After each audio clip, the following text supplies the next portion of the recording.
September 11th had a big impact on me joining the military, and then choosing the Marine Corps was a no-brainer for me because they always had a reputation for being the best, and I wanted to be the best. So there's this moment where we're having this company formation. Captain O'Brien gets up there.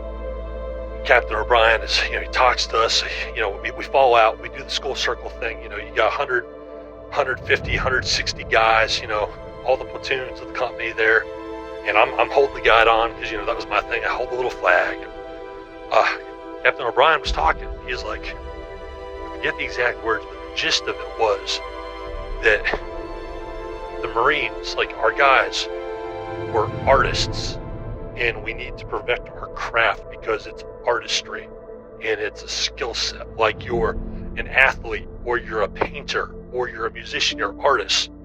And the art that we practice is the art of applied violence. I started off in Bravo Company 1-8 weapons platoon as the weapons platoon commander, and I got a call from the battalion commander, and he brought me in with the master guns and the sergeant major, and they wanted me to take over Alpha Company. And I was probably in the battalion for maybe, a month, 2 months. So I get over to Alpha Company. We had a lieutenant, but Captain O'Brien wasn't there. He had 2 lieutenants running the show. And at that time, Alpha Company was riding a tidal wave of issues.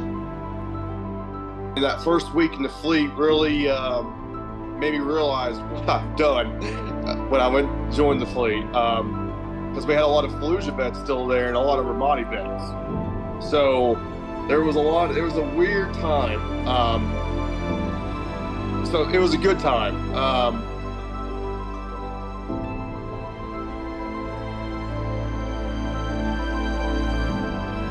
Good evening, ladies.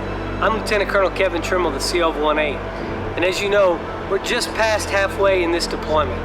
And at this time, what we try to do is re-energize the Marines. Ladies, how are you? This is Brent Jones, Commanding Officer of Bravo Company. Just wanted to take a few minutes and tell you all how happy, how privileged I am to be out here working and serving alongside your young men. Hey everybody, Dave Kelm here, the Headquarters and Service Company Commander. I just want to say thanks for everybody's support so far. We obviously know we're past the halfway point of the deployment. Things are going great. I want you to know that your husbands have performed admirably during a very difficult, a very complex deployment.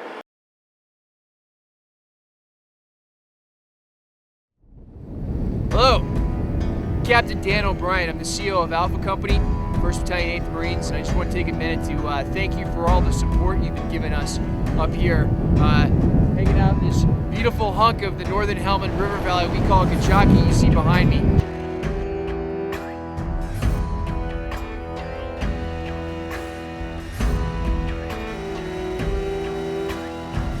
The support that you've been giving the guys has been really important to their success. Hey, is there one over there? There's one right here. Okay, that's over straight outside. The Marines and sailors of Alpha Company have performed outstanding. They've done a great job up here. They've had a interesting deployment. We've done all kinds of things and seen a lot of different places. Shut up! Just fucking run. No, The mission we were given for Operation Trap House was in support of a larger regimental operation. Our task was to disrupt command and control nodes that the enemy had in areas to north of our battalion AO.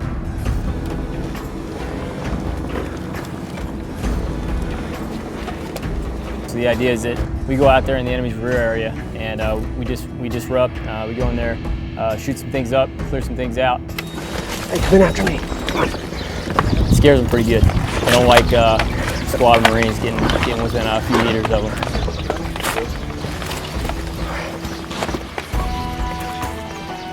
We disrupted the enemy. I mean, we did what we were tasked with doing. We managed to roll up, several bed down locations where senior leadership was hanging out, forced them out of there.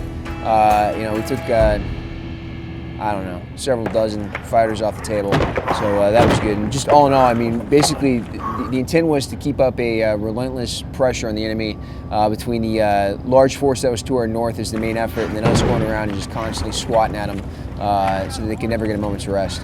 And I think with that intent, we definitely accomplished it. Between what we did and what obviously the other units out there did, these guys didn't get a whole lot of breathing room for the last month, so it was good.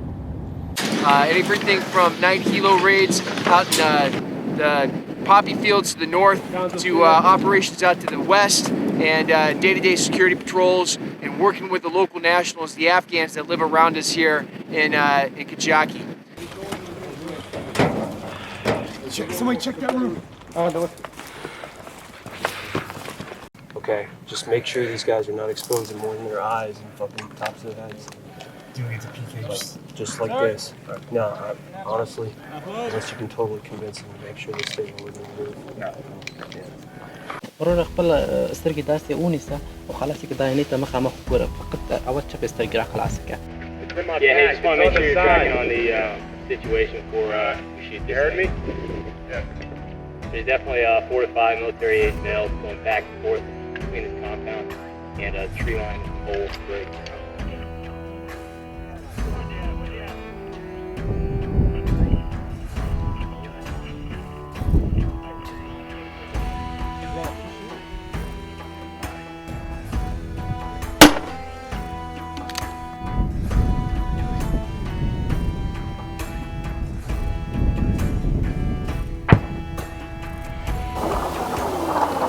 Shit, hey, you see this dude walking out toward us? Shooting is 1-4, they're just suppressing, so we can try to get 1-2 out of the street. I'll copy you.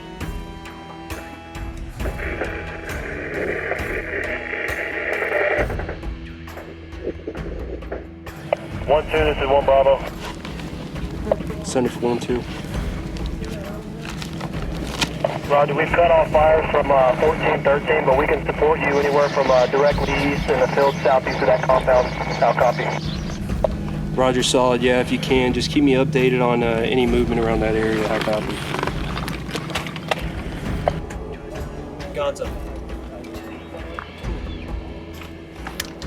Some young squad leaders, Lance Corporals, who did an excellent job out there. Lance Corporal Patrick took over third squad for us and did some really good things and some direct fire engagements. Lance Corporal Smoke took over second squad when his squad leader was hurt out there during Trap House, and again did an excellent job. So really proud of the Marines out there. The young Marines, it's just really cool to see how they've progressed. As we close this out and head towards the finishing up the second half of this deployment, just bear in mind that flexibility is the byword we've been living by.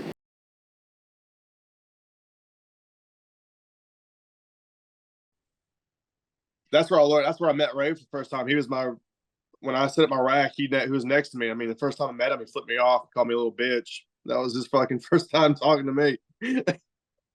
That's hilarious. The only reason just looked at him, he flipped me off and called me a bitch, and I was like, all right, cool. This is how it's gonna be. And then we ended up becoming like brothers, you know.